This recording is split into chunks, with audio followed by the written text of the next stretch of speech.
Good afternoon all. First అయితే ఒక విషయం చెప్తా. అందరు కూడా సిట్రైట్ ఉంటేనేమో నేను వాళ్ళను ఏం డిస్టర్బ్ చేయాలి, కానీ ఎవరన్నా సిట్రైట్ గా లేకపోతే ఇంత మందిలో మీరు ఏ స్కూలు అని అడుగుతా. నేను 2 నిమిషాలు మాట్లాడతా.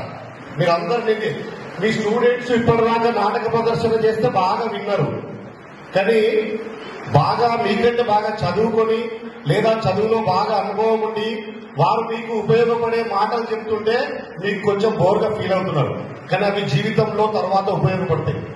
కాబట్టి ఎవరన్నా కొంచెం సైలెన్స్ గా లేక శ్రద్ధగా వినకపోతే మీరు ఏ స్కూల్ అంటే ఆ స్కూల్లో ఇట్లుంటదా అనుకుంటట్టు ఆ స్కూలుకు పేరు మంచుకుంటారు.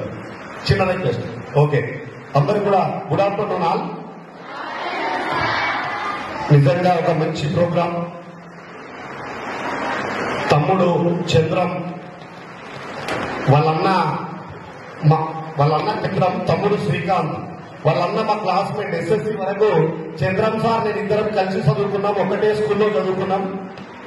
చంద్రం సార్ వాళ్ళ తమ్ముడు శ్రీకాంత్ గారు ఈ ప్రోగ్రాం పెట్టినప్పుడు ఫస్ట్ నాకు కొంత ఈ విషయం ఈ ప్రోగ్రాం కోసం చెప్పినప్పుడు నేను ఇంతలా అనుకోలేదు, కానీ ప్రతి ప్రోగ్రామ్ కు నాకు పిలుస్తున్నప్పుడు నేను ప్రతి ప్రోగ్రామ్ కు వస్తున్నప్పుడు అరే ఇంతింతయి వడ్డుతింతయి అన్నట్టు ఈ రోజు జిల్లా స్థాయిలో ఇంత మంచి ప్రోగ్రామ్ ఏర్పాటు చేసి డిఈఓ గారితో పాటు ఇంతమంది ప్రముఖులను, ఇన్ని జిల్లా స్థాయిలో ఉన్న స్కూల్లో విద్యార్థులను, ఉపాధ్యాయులను, ప్రభుత్వ ఉపాధ్యాయులతో పాటు ప్రైవేట్ పాఠశాలల బాధ్యులను అందరినీ కూడా ఇక్కడ ఒక వేదికపైకి తీసుకొచ్చి ఇంత మంచి ప్రాంగణంలో డైరీ అంజయ్య గార్డెన్లో ఇంత మంచి ప్రోగ్రాం ఏర్పాటు చేసి ఇది జీవితంలో ఉన్నతంగా ఉపయోగపడేటువంటి ఒక ఆలోచన విధానంలో ఇంత మంచి ప్రోగ్రాం ఇది మీకు ఎప్పుడు అర్థమవుతుంది, ఎప్పుడు ఉపయోగపడుతుంది?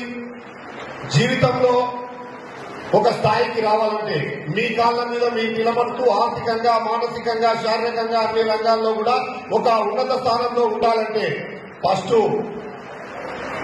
పై చదువులు చదువుకున్న తర్వాత మీరు ఒక జాబ్ కోసం పోతుంటారు. అప్పుడు కూడా 1000 జాబులు వేస్తే 10,000 మంది పోటీకి వస్తారు, 10,000 మంది ఎగ్జామ్ కండక్ట్ చేస్తారు, ఎగ్జామ్ రాస్తారు.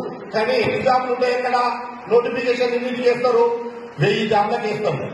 ఆ 10,000 మందిలో 1000 మంది ఎవరైతే ఉత్తీర్ణులు అవుతారో, ఆ ఎవరైతే ర్యాంక్ వస్తుందో, ఎవరైతే ఎక్కువ మార్కులు తెచ్చుకుంటారో వాళ్ళకు మాత్రమే జాబులు వస్తాయి. నిజమేనా? ఇది నిజమే కదా? అయినప్పుడు మీరు ఏం చేయాలి? ఇగో ఈ టాలెంట్ టెస్ట్ అప్పుడు మీకు ఉపయోగపడుతుంది. 10,000 మంది ఎగ్జామ్ రాస్తున్నాం, కానీ అక్కడున్నటువంటి పోస్టులు 1000 పోస్టులే. 1000 పోస్టులలో నాకు ఉద్యోగం రావాలంటే నేను ఈ 10,000 మందిలో ఆ 1000 మందిలో నేను ఉండాలి. 1000 మందిలో ఉండాలంటే ఈ రోజు శ్రీకాంత్ సార్ పెట్టినటువంటి టెస్ట్ రేపు జీవితంలో మీకు ఉపయోగపడుతుంది. సరే, అది పోటీ పరీక్షలల్లా లేదు.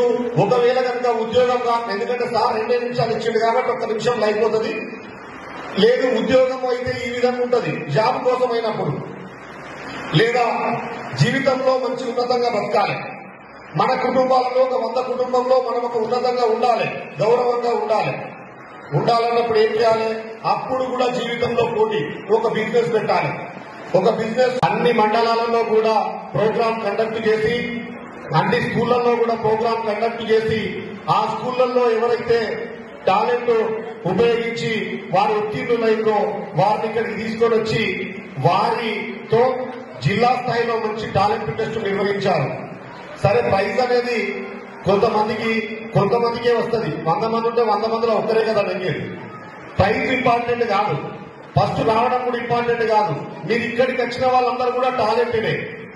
ఇక్కడికి వచ్చిన స్టూడెంట్స్ అందరూ కూడా 100% టాలెంటెడే. ఎందుకోసం అంటే మీరు మీ స్కూల్లో పెట్టినటువంటి టాలెంట్ టెస్టులో ఉత్తీర్ణులై